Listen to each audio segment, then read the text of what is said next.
नगर परिषद निवडणुकीसाठी मतदान प्रक्रिया सुरू असताना प्रभाग क्रमांक 10 मधील उर्दू शाळा या बूथ केंद्रावर पंडित पवार गटात जंगी लढा झाला होता।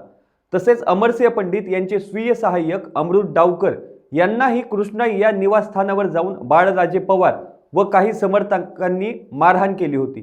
तसेच त्यानंतर माजी आमदार लक्ष्मण पवार यांच्या घरावर देखील दगडफेक करण्यात आली होती। सदर प्रकरणात गेवराई पोलिसांनी सुमोटोनुसार फिर्याद दाखल केली होती।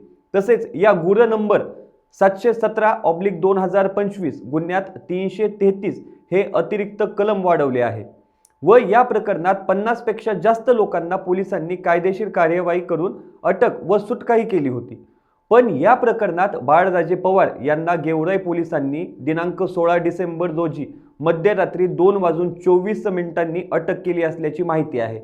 याबद्दल सविस्तर माहिती अशी की गेवराई नगर परिषदेची निवडणूक पंडित पवार यांच्या प्रतिष्ठेची निवडणूक होती।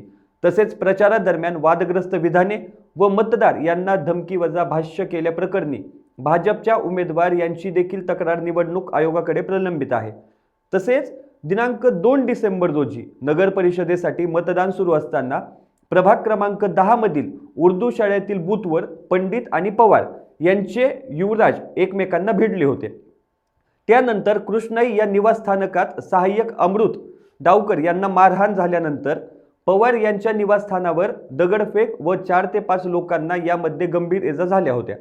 यामध्ये संकेत कांडेकर व त्यांची देखील वेगळी फिर्याद दाखल आहे। तसेच पवारांचे समर्थक विष्णू आतकरे यांच्यावर हा गुन्हा आहे। तसेच या घटनेत विष्णू आतकरे हे देखील गंभीर जखमी आहेत। यानंतर पंडित पवार यांच्या कार्यकर्त्यात सोशल मीडियावर जुगलबंदी करण्यात आली होती। या सगळ्या प्रकरणात बीड पोलीस अधीक्षक नवनीत कौवत यांनी कायदेशीर व कठोर पारदर्शक भूमिका बजावली।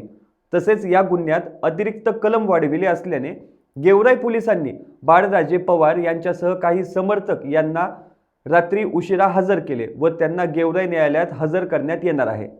अशाच ताज्या अपडेटसाठी लोकाशा टीव्हीला सबस्क्राइब करा आणि लाईक करायला विसरू नका।